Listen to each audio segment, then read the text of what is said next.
دیکھیے اسلام میں جو 4 عبادات فرض کی گئی ہیں، جو 4 ارکان ہیں، ایک رکن تو ہے جس کا تعلق ہے عقیدے سے، کلمہ شہادت،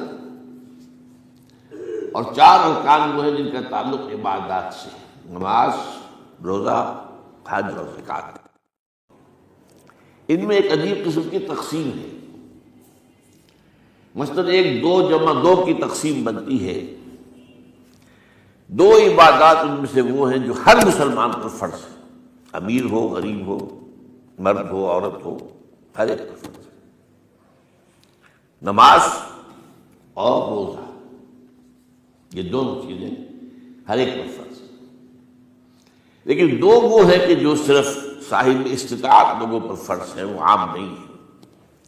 جو صاحب نصاب ہیں ان پر زکوٰۃ ہے، جو صاحب استطاعت ہیں، حج کرنے کی استطاعت رکھتے ہیں، ان پر حج ہے۔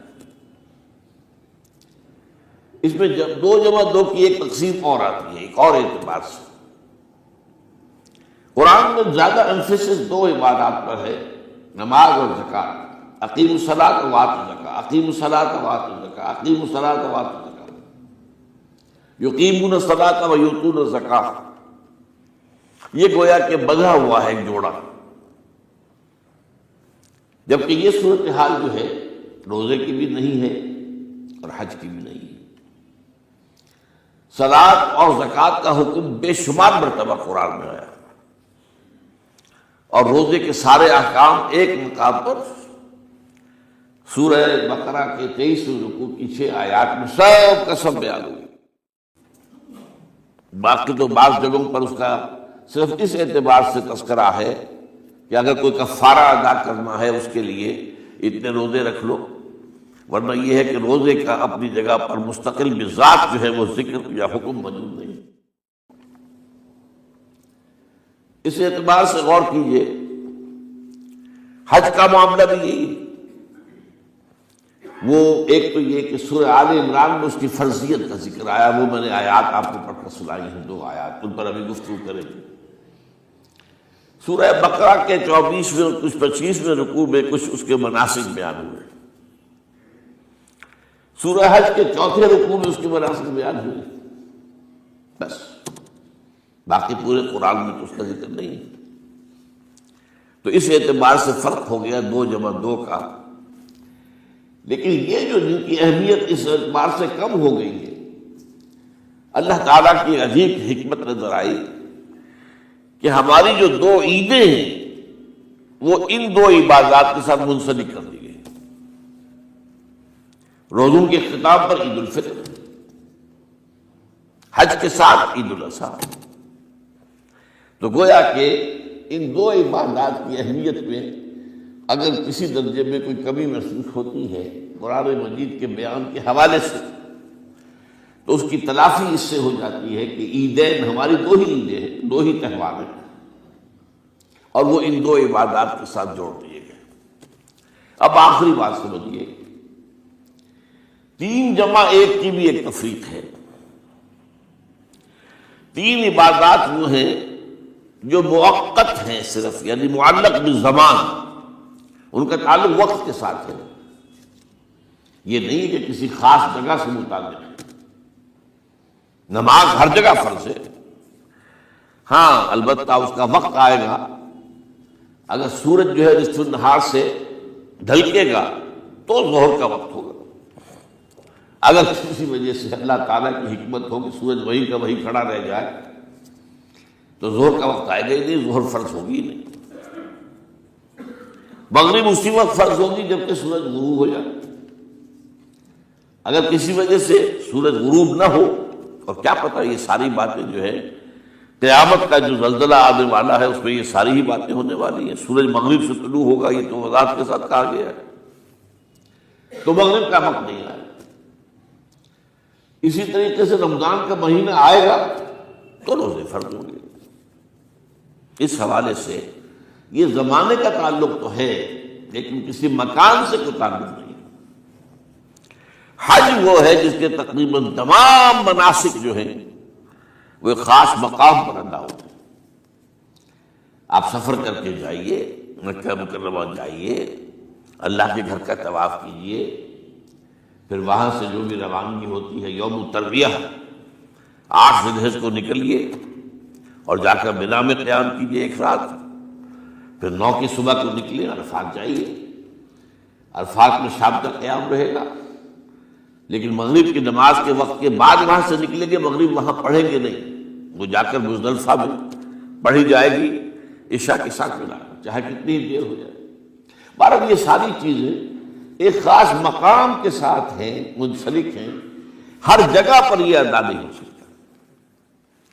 اب اس میں دیکھیے حکمت نظر آ رہی ہے، چونکہ حج جو ہے ایک خاص جگہ پر ایک خاص مقام سے وابستہ ہے، اس کے ساتھ جو عید الاضحیٰ وابستہ کی گئی ہے، یہ گویا کہ حج ہی کے ایک رکن کو پھیلا دیا گیا ہے۔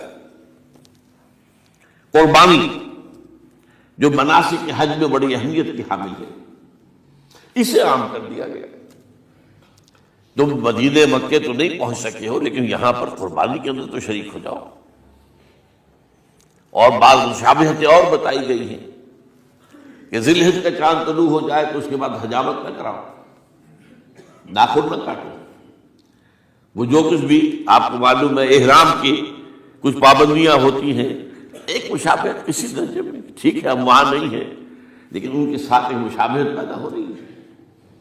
تو قربانی در حقیقت جو ہے عید الاضحیٰ وہ گویا کہ ایکسٹینشن ہے حج کی، کہ تمام عالم اسلام کے اندر جو ہے تمام مسلمان جہاں بھی کہیں ہیں وہ حج کے اس ایک منسک کے اندر شریک ہو جاتے ہیں۔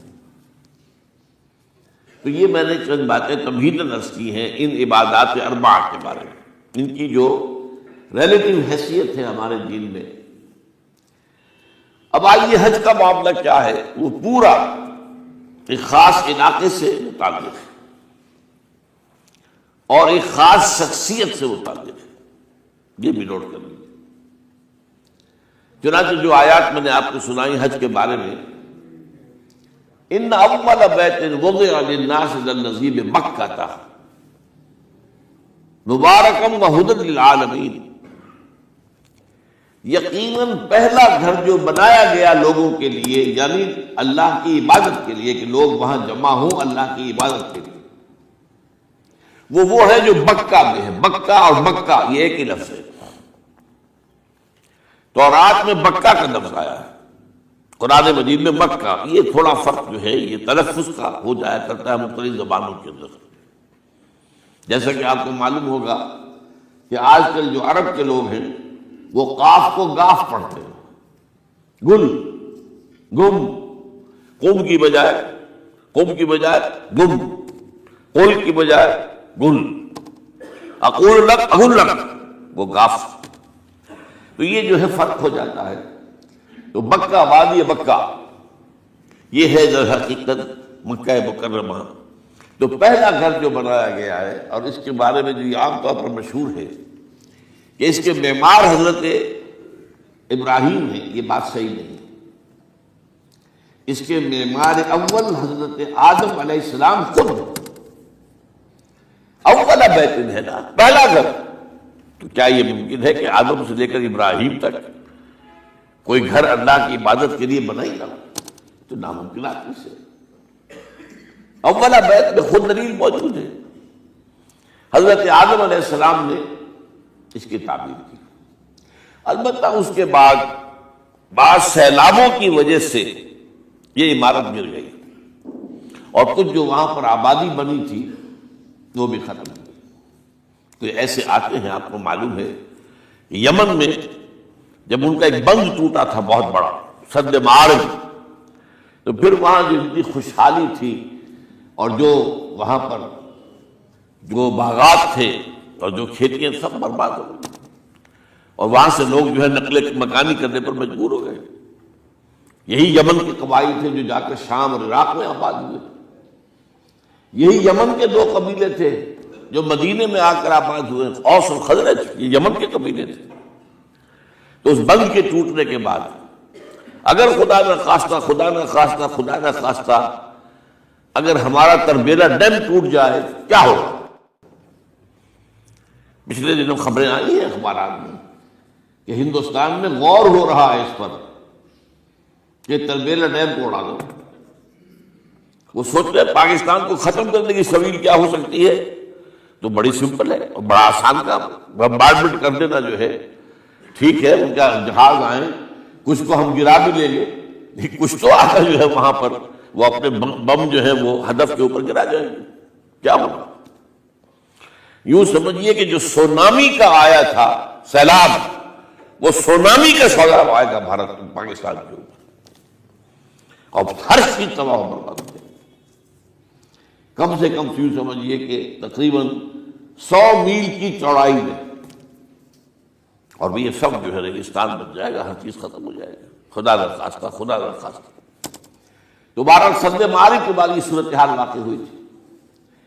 تو اس کے بعد سے یہ جو ہے یہ اللہ کا گھر یہ جو ہے گرا ہوا تھا، اس کی کوئی اب صرف یہ کہ قواعد رہ گئے تھے۔ قواعد کہتے ہیں جو بنیادیں ہوتی ہیں، وہ پھر اللہ تعالیٰ نے حضرت ابراہیم کو بتائی کہ یہ ہیں وہ بنیادیں جن پر کہ وہ گھر ہوتا تھا۔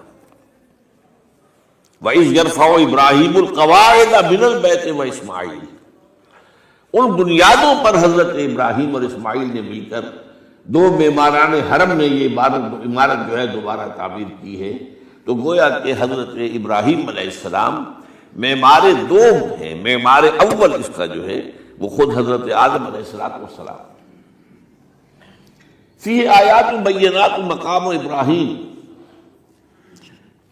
مقام ابراہیم میں جو بھی وہاں گئے ہیں انہوں نے دیکھا ہے کہ ایک پتھر تھا جس پر کھڑے ہو کر حضرت ابراہیم علیہ السلام تعمیر کر رہے تھے۔ اب آج تو آپ کو معلوم اسکیفولڈنگ لگ جاتی ہے، بانس لگ گئے، یا آج کل تو جو ہے پائپ جو ہے لوہے کے اس سے لگا کر، تو جیسے جیسے عمارت اٹھتی جا رہی ہے اسی طریقے سے اس کے ساتھ جو ہے وہ چل رہے ہیں اور ان کے اوپر کھڑے ہو کر تعمیر ہو رہی ہے۔ تو اس وقت کچھ نہیں تھا، تو ایک پتھر ایسا تھا کہ جو خود بخود اٹھتا تھا اللہ تعالیٰ کے اٹھانے سے، یا یوں کہیے کہ ملائکہ کے اٹھانے سے، اور اسی پر حضرت ابراہیم کھڑے ہو کر وہ پتھروں کے اوپر پتھر رکھتے جا رہے تھے، اور اس کی وجہ سے اس پتھر کے اوپر کتنی دیر کھڑے رہنا ہوا ہوگا حضرت ابراہیم علیہ السلام کا کہ اس پر ان کے پاؤں کے نشان بن گئے۔ وہ ہے مقام ابراہیم، جو آپ نے دیکھا ہوگا کہ وہاں ایک بہت خوبصورت قسم کا ایک پنجرا سا بنا ہوا ہے، اس کے اندر وہ مقام ابراہیم ہے۔ اور جب بھی طواف کرتے ہیں تو طواف کے بعد 2 رکعتیں جو ہے وہ پڑھی جاتی ہیں ابراہیم، مقام ابراہیم کے پیچھے، جتنا بھی قریب تر ہو کر پڑھا جا سکے، لیکن بہرحال رخ ادھر ہے۔ تو فی آیات بینات مقام ابراہیم ومن دخلہ کان آمنا، تو ایک تو یہ کہ وہ نشانیاں ہیں، وہ اللہ تعالیٰ جن لوگوں کی کہ دل کی آنکھ کھلی ہو، روحانی آنکھیں کھلی ہو، ان کو دکھاتا ہے، اور ایک وہ ہے کہ جو ہماری ان سامنے کی ظاہری آنکھوں کو بھی نظر آتی ہے۔ یہ نوٹ کر لیجئے کہ یہ مقام امن کا گہوارہ رہا۔ عرب میں لوٹ مار، قتل، غارت، قتل کے بدلے میں قتل، پھر قتل کے جواب میں قتل چلتا تھا، لیکن اس وقت بدترین دور میں بھی عربوں کا معاملہ یہ تھا کہ کوئی شخص فرض کیجئے کہ وہ کئی مہینے سے اپنے باپ کے قاتل کو ڈھونڈ رہا ہے تاکہ قصاص لے سکے، بدلہ لے سکے، اسے قتل کر سکے، اسے کہیں نظر نہیں آ رہا، اچانک حرم میں نظر آ جاتا ہے، وہاں وہ نقصان نہیں پہنچائے گا اسے۔